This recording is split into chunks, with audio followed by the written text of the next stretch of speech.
Welcome to Differential Equations. This is going to be a lovely topic, and it's going to take us quite some time to get through it because there's a lot of material, and even then we're not going to cover everything. But hopefully we're going to learn that it's a very beautiful set of ideas that lets us answer some really nice and important questions. And to get us going, I really want to work through an example. And this example is quite simple, and hopefully one that we can do with the tools that we have. Of course, we're going to get better tools as we go along. And where we're going to start is with a spring. So here I have a slinky, which is a pretty good approximation for a spring. And what happens? Well, you can imagine that if I release this, it goes up and down like a spring does. Like, okay, great. We've now answered a question. If you get a spring moving, how does it go? And it goes up and down, all right? Well, can we be a little bit more precise about the motion it follows? So in particular, you can imagine that we get the spring moving and then we move it forward. So you can think about this as with time. So what's happening to the bottom of the spring? How does it move up and down? Now there's a lot of ways it could move up and down. There's lots of candidates because there's lots of curves that go up and down. Let's take a look at some. You can imagine that we have something sort of like a triangle where it goes up at more or less a constant rate, and then boom, instantly turns around, and then back up and back down. Don't. Seems very sharp, but that could be it. Maybe something more along the lines that goes up, and whoosh, and down, and up and down. Or perhaps it pauses at the top and at the bottom. Or maybe not necessarily pause, but slows down very dramatically. Or maybe there's some sort of other weird behavior, or maybe it looks like this. Now, of course, our eye is somewhat drawn to this particular curve because, well, we've seen springs for a long time, and it kind of feels right. It kind of feels like what we've been indoctrinated to believe that springs should do. But are we sure? How do we know? Like, how do we know that springs move in a certain way? And how can we figure that out? From just some basic principles. And that's the kind of thing that we can use the method of differential equations to do. So to start answering that question, we're going to start with something that we know about springs. And so we're going to do a little bit of physics here. That's okay. Physics is not so bad. So we're going to start with something called Hooke's law. Let's start by trying to explain what Hooke's law says. So let's first visualize it with the spring. So what it says is, imagine you have a spring. So we're going to try to bring it so it's at rest. So it's not moving up and down. Now what happens is if you start to pull it, what does the spring want to do? Well, it wants to go back up, right? So if you pull down, it says, hey, go back up. And if you were to contract, it would say, hey, go back down. And so there's this sort of force pushing it to say, no, I really like being at the zero, the resting point, and I really want to go there. And moreover, what's true is that the more you pull down, so in other words, the further away you are from that resting point, the stronger the spring says, no, put me back. So the force pulling us back, it gets larger the farther off from center we go. Okay, so that's kind of an intuitive idea, right? If I'm a spring, if I pull, there's going to be a force trying to pull me back to where I started. So how do we express that? Well, how is it expressed? So it's normally expressed in the following way, namely that the force is equal to some multiple times x. Now, we should talk about various things here. K is a constant, and it depends on the spring. So, for instance, it might be different materials, different thicknesses, all sorts of things can contribute to changing what this constant is.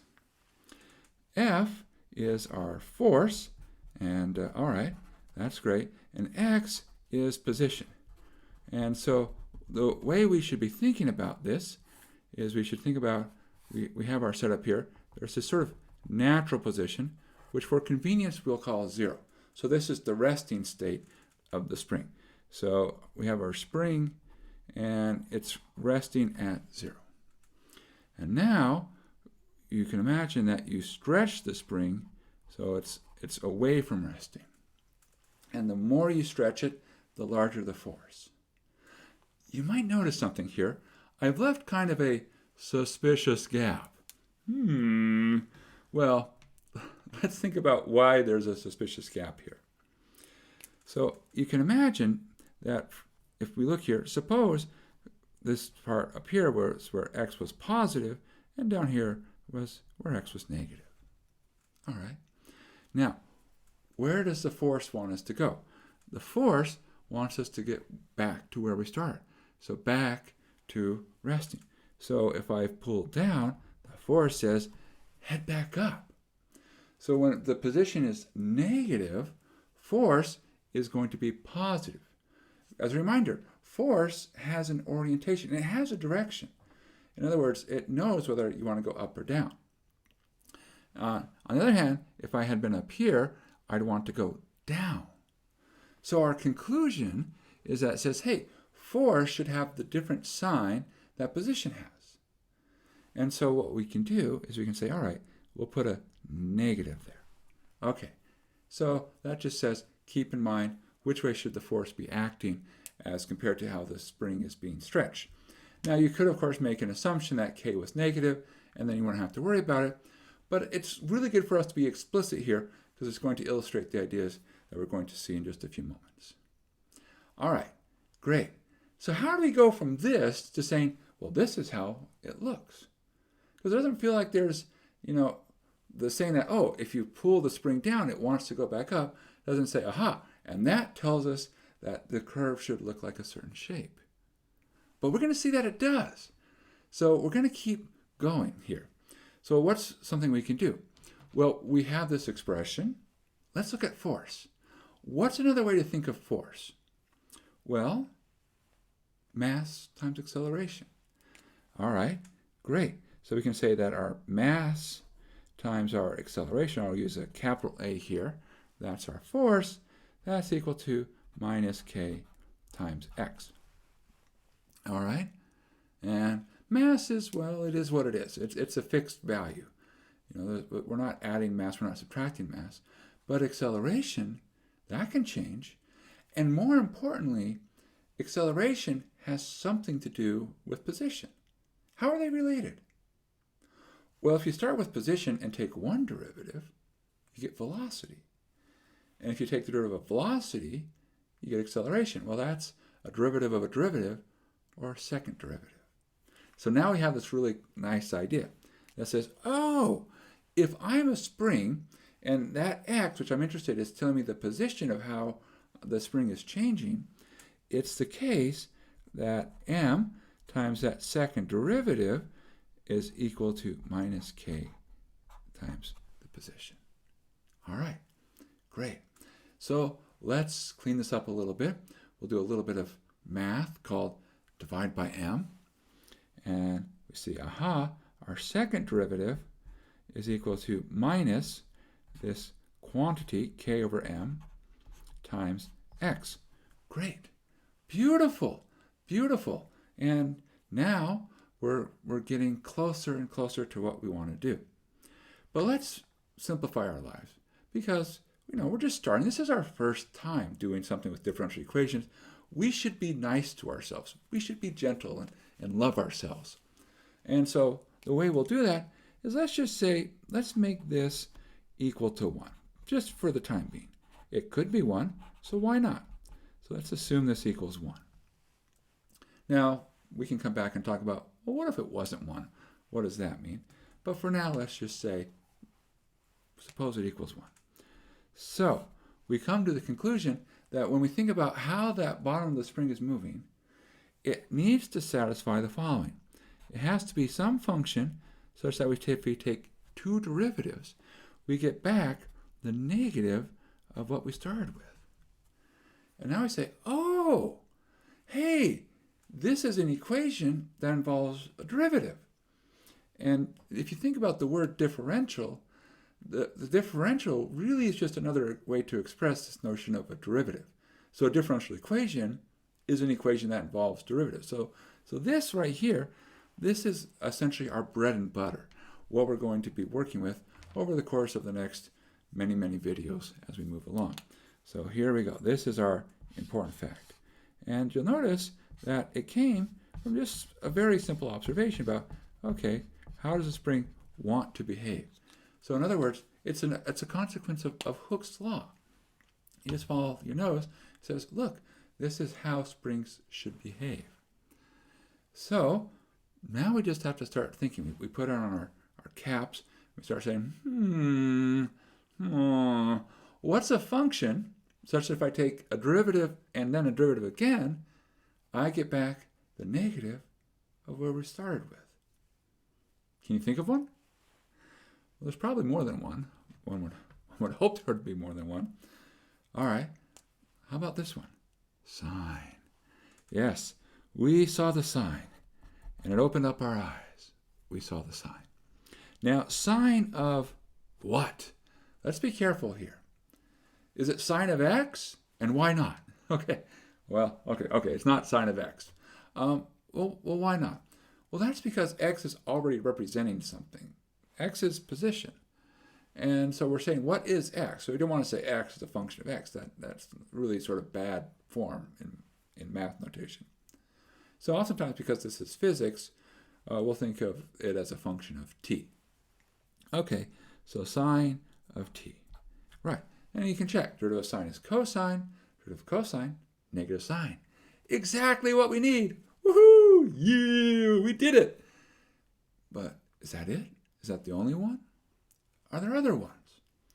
Well, not too surprising, there's another one that's pretty easy to guess, and that's cosine. Cosine and sine, they go together. They often collaborate, right? Well, really, sine and cosine are more or less the same function, just shifted over one from the other. So if you would expect one to behave like a spring, if you can imagine shifting, you say, yeah, that should be what a spring still behaves like. So cosine should work as well. Are there any others? And now you might be like, I don't know. Maybe. And there's some things that are tempting. You might say, oh, well, what about like e to the negative t, right? Well, if you take one derivative, a negative comes down, but in the second derivative, another negative comes down, and two wrongs make a right. Oh, wait, no, that's not quite right. But the two negatives cancel out. If you want to be a little bit complex, you just think, oh, what about e to the it? Well, of course, if you're willing to believe that it makes sense, you take one derivative and I comes down. Second derivative, a second I comes down, and I times I is negative 1. Well, let's not get too complex yet. We will. We will talk about complex numbers and how to work with them. But all right, how about 0? Does 0 work? Take the derivative of 0 is 0, the derivative of 0 again is 0. Yeah, it actually does work. Now you might say, well, wait a second, is that valid? Well, yeah, in fact, if you think about what 0 means in terms of the spring, it just means that the spring is resting. It's not moving up or down. It's a perfectly valid thing for a spring to do. It may have had a long day. It's just like, I just want to relax. I'm not moving up and down. I'm just being what I am.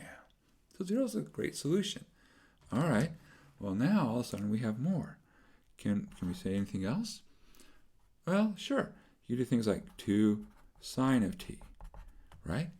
Because what is that? Well, the 2 doesn't really do anything. No matter what I scale by, it doesn't really affect the derivatives other than that the scaling factor comes along. I could also do something like minus 3 cosine of t. And really, I can do any multiple of sine, and I can similarly do any multiple of cosine. All right, great. Is there anything else I can do? Well, there is something else I can do. Namely, I can say, look, let's combine those last two together. And what we can say then is that, all right, so one good candidate would be, if we let x of t be something like a sine of t plus b cosine of t. And this is for any choice of a and b. So in other words, regardless how you choose a and b, this is a function where the second derivative is the negative of what you started with. And is there anything else? One thing you might ask is, have we covered everything? How about 0? Can we get 0 showing up to look like this? Yeah, we can. by choosing A and B both to be 0, we get 0 out. And of course, by choosing different values for A and B, we can actually get any of these that came out. So this is not the most obvious thing to answer. Is there anything else? And for right now, I'm just going to say we have everything. And we'll get into more of the reasons why this is everything as we move along. But now we're like, wow, look at that. That's amazing. Now, if you know your trig, and of course, who doesn't love trig? I mean, trig is such a cool subject. You gotta love trig. Well, maybe you don't have to love it, but you should. One of the things you can say is that, look, you can rewrite this in the form, the A and B, you can rewrite it as square root of A squared plus B squared, and then sine of t plus some particular angle theta. That's using our trig identities. So the moral of the story is that every spring that follows Hooke's law, which is pretty much every ideal spring, will always behave like a sine function. Now, it might be stretched a little bit, but that's what this constant in the front does, but it's going to behave like a sine function. So this is amazing. All right, so what did we end up doing? Well, we started by saying, well, let's start with this sort of description of what's going on, a model of the behavior of a spring. That was Hooke's law. We figured out, hey, there's this differential equation involved that is being expressed of what the position is doing, x double prime equals minus x. And then we figured out, hey, what does a solution look like to this differential equation? Now, this last step of how did we figure it out is a little bit haphazard right now. Because what did we do? We said, well, let's think about things that we've seen before, and we were lucky in that we have functions that we've seen before that exhibited just the right behavior. What if we hadn't had those? Well, we need tools, right? And that's why we're going to be taking some time to develop those tools. And we'll get better and better as we go along.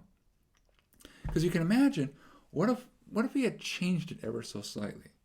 See, what had happened here? Well, we had looked at our differential equation was x double prime, and here I'll write it as plus x equals 0. We say, look, great. If you satisfy this, you have to look like a sine curve. Well, you can imagine that maybe there's something a little bit odd with the spring. So that not only does the second derivative come into play, but maybe there's just a very, very small contribution for the first derivative. So something like plus 0.00000001 x prime plus x equals 0. Or maybe x double prime minus 0.000001 x prime plus x equals 0. In some sense, these are differential equations which are close. And so what we would expect is that if we were to have a particle or some other object obeying these differential equations, and they all start at the same point, then what happens is this will tell us how we're changing. So it tells us how to move from that. So if they all start together, well, initially, they'll almost all look identical. We won't be able to really tell them apart. But does it make a difference? Do these contributions really change behavior? And the answer is yes. For the one in the middle, the one that we've done, we know it's always going to go up and down forever. All right. This is like in a physics class. Everything is an ideal spring. There is no friction. Life is good. But it turns out that in these two cases, one or two things happens. In one case, what will happen is that it'll go up and down, but it'll start to go up and down by smaller and smaller amounts. So that in the long run, it'll look like it's sort of like petering out. All right. And the other one is going to start going up and down. Well, then it's going to go up and down by larger and larger amounts until probably something very violent happens to that spring, and it's probably going to break from being so stressed. Can you tell which one is which? Which one sort of fades away? Which one blows up? Is it obvious? Do we know? Not yet. Will we? Yeah, we'll get there. We'll get there. We'll be able to answer questions like that, and we'll be able to answer them without too much difficulty in the not-so-distant future. But, well, all right, good. So before we leave this, I do want to say, we kind of cheated a little bit by saying, let's assume this equals 1. Suppose you didn't want to make that assumption. Could we have figured it out? Well, we can, and it's not so hard. So what happens? Well, in the end, we ended up with this extra constant here. So we have to think, well, how can we get a constant showing up after two derivatives? Well, it means that we needed to put a constant someplace. So think about the sign. Where could we put constants into the sine function so that when we take two derivatives, we ended up with a constant? There's two natural places to put it. One natural place is on the outside. Is that a good place to put it? The answer is no, right? Because when you take that derivative, putting a constant here, really it's like this constant a. It's not going to change. Nothing modifies. As we take two derivatives, nothing changes to that constant. But what if we had a constant on the inside? Well, now, by the chain rule, every time we take a derivative, a constant gets pulled out. So because we're taking two derivatives, it'll be pulled out once and twice. So what we need is to say, oh, I need to have it so that when I take that constant and multiply it by itself, I get this value of k over m. Okay, so the constant squared is k over m, which allows us to say, aha, what that really tells us is that our x of t is the following, that we still have this generic a and b, and then this sign, and now, remember, we want the constant squared to be k over m, so it's going to be the square root of k over m times t, and then plus b cosine square root of k over m times t. And there we go. And now we're like, wow, we can handle all types of springs. And in fact, we can start to explore just a little bit. Let's make one more observation. What happens if we change our mass? So notice, where does mass show up? It's showing up in that location right there. So what happens if we change m? Well, if we think about it, we say, look, if we increase m, so if m goes up, what does that do to our expression? So we have a larger value for m. So if m is larger, then that tells us that this expression, square root of k over m, is going to become smaller. All right. And if that becomes smaller, so this is a smaller constant, well, how does that affect it? Now, this is, okay, you've got to be careful here. We have to really dig deep into our trig knowledge. Be careful. So this constant is affecting the input. So it's affecting our period. So it's either going to compress or stretch. And the thing is, a smaller constant is going to stretch it. So if m goes up, then that says that our period, how long does it take to repeat? Well, that's also going to get up as well. So a heavier weight on the spring is going to move up and down more slowly, is what the moral is. On the other hand, if m were to go down, so in other words, there was a smaller mass, well, that means that this is going to be what? Because it's downstairs, that says this whole expression is going to be a larger value. Larger value means that our period is going to go up. So if we have a smaller mass, then our period is going to, our period is going to shrink. I should say our frequency is going to go up. This is one of those things where period and frequency, oftentimes, they sort of are synonymous, but they go in different directions. All right.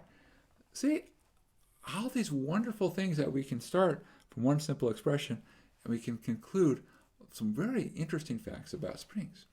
And this is just our first example. We're going to do more. There's so much more for us to learn. All right, good. So now that our first example is out of the way, let's actually talk about where we're going. What is it that we want to learn, and what's their subject? So here we go. So when we talk about differential equations, what we mean is an equation which involves one or more derivatives. Okay, that's pretty clear, right? That's almost like the phrase.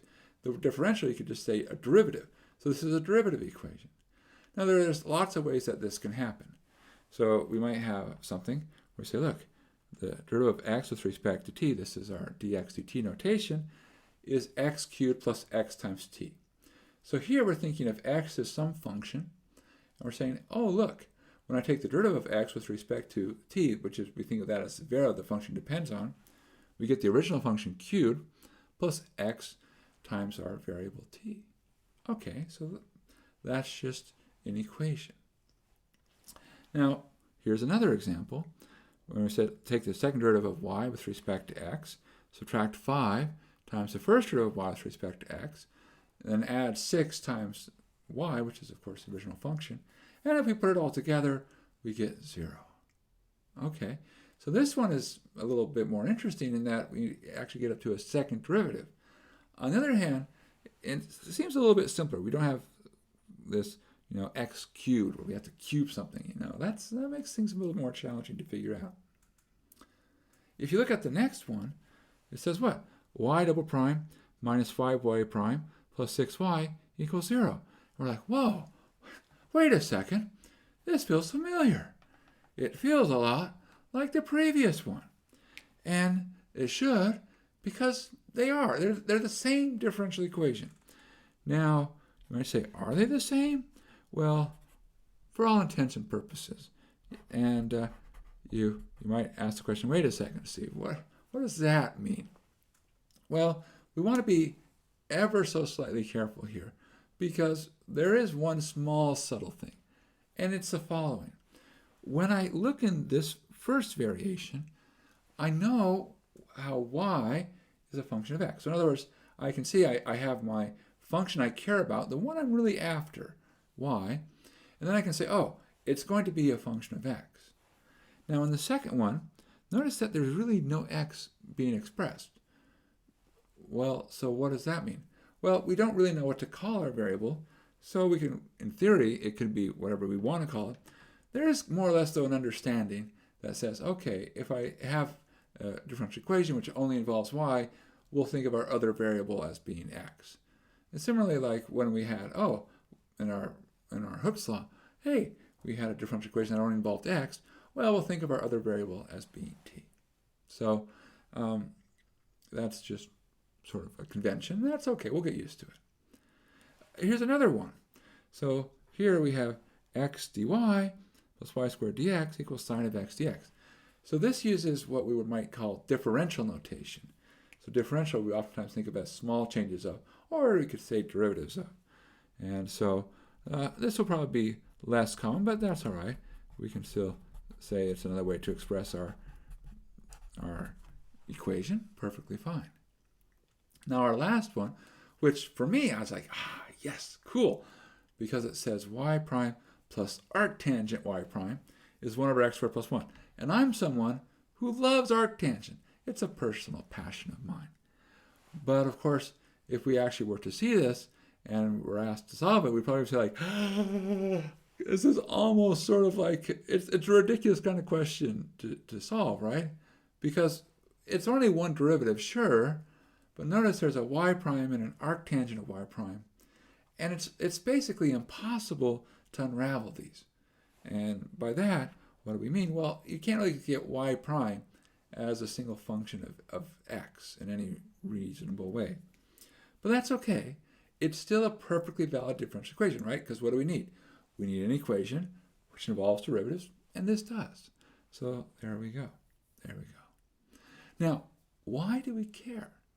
Why did people start studying differential equations? What was their motivation? And of course, it's not just to torment students. No, there's reasons to study it. And a lot of it is motivated by physics. And what physics did is they said, it's really easy for us to think about how things are changing. And when you start thinking about how things change, what you really are thinking about is derivatives. And physics said, hey, I can explain the change of how this particular thing is changing. Maybe it's the temperature, maybe it's position, maybe it's something else. But I can think about how it's changing in relationship to its current status. And thus you have an equation which involves a derivative. And then we say, okay, great. Well, what do we do with that? Well, our goal is we say, okay, I know how something's changing, but can I actually say what it is at any particular time? So that's what we want to do. So let's talk about our goals. All right, so what are our goals?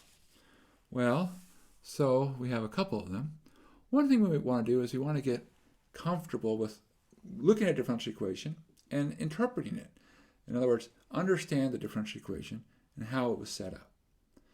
Now, I will say that this is, for example, how do we get Hooke's law, or how do we get things like, we'll talk about Newton's law of cooling, things like that.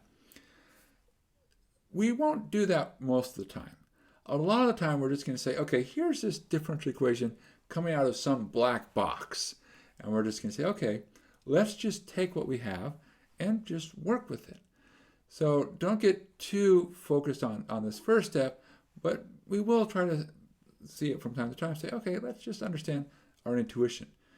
And don't be surprised if it says, oh, things are very intuitive.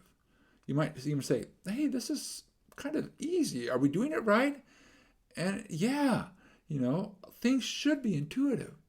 And it's surprising how often simple intuitive things work very well to describe things. All right, so we have our differential equation. It's come from somewhere. Well, what do we want to do? Well, the big thing, and we call it the ideal, right? In the best case scenario, what we do is we actually find the function. Now, what do we have here? Well, there might be many solutions. Usually there are. If you remember when we talked about integration, there's like the plus c.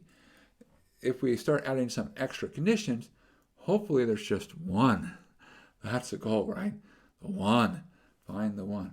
But we want to find that function that we're after, to gain our understanding, gain insight into what's going on. Now that might be hard, and I'm going to be honest with you. It's hard. I mean, if you think back to Calculus 2, when we talk about integration problems, you'll notice we very rarely ask for audiences to shout out functions, because integration is very, very hard. And essentially, we're going to be taking integration and taking it up a notch. It's going to be even more challenging. So if you write down a random differential equation, it's very likely it's not going to have a solution, or if it does, it's going to be very, very hard to find it. But that's okay. We still have some other things that we can do. Even if we can't find our function, we can start to do things like understand it. So, for example, we can say, well, what happens in the long run? Can we say that? And oftentimes we can get some insight there. We can also say, well, what happens in the short run? Well, for that, we can say, okay, can we approximate it? And the answer is yeah, we oftentimes can. There are, of course, very exceptional cases where you can't. But why do we anticipate that we should be able to approximate it? And the answer is, well, look, I can understand the current place where I am right now, and the differential equation says, hey, here's insight into how I'm changing. So I can just imagine, okay, start, change a little bit, and keep doing that. And so you can get some really reasonable local approximations to the function. In terms of modern day technology, that's how a lot of differential equations are used in some sense. They say, okay, look, here is the differential equation, and now we can get a numerical approximation which is very good over the range that we need it. Now, we're not going to spend too much time talking about that, but what we will do is we're going to collect a set of tools, very good tools that help us solve many special cases. But more importantly, we're going to develop our, mathematical strength. We're going to be like, yes, we're going to build up our mathematical muscles so that lets us solve problems. We're learning problem solving as we come along here. All right. Now, our last thing for now we want to talk about is just to point out this shouldn't be all new. In some sense, we've been working with differential equations for a while, because a very easy differential equation is y prime is a function of x. And you might say, really? That sounds like stuff we did in calculus. And yes, because it is. in some sense, differential equations is building on calculus. It's a continuation of that topic. And so we say, okay, great. So if I know y prime is the function of x, how do I get y? Well, the answer is we take an antiderivative. So when we were taking antiderivatives, we could really say, hey, we were learning how to solve some very, very simple differential equations. So let's do that. Okay, so here we go. We're given that y prime is e to the 2x plus 6 cosine 3x, and we're asked to find y. All right, well, what do we need? We need an antiderivative. All right, we can do that. We can do that. So what do we have? Well, so y, antiderivative of e to the 2x. What is it? Well, we chose some nice functions. So the antiderivative of e to the 2x will look a lot like e to the 2x, and then we have to account for the 2. Because we're doing antiderivative, we're going to have to divide by the 2. So we'll get a 1/2. All right, integral of 6 cosine 3x. Now, cosine and sine, they're a little bit tricky, right? Because there's that plus minus that comes into play, where sometimes when you take a derivative, it's plus, but when you take an integral, it's minus. So you, be careful, be careful. It's going to be small mistakes that are going to be the biggest challenge. And so we're going to take our time, not going to rush, and just remember things.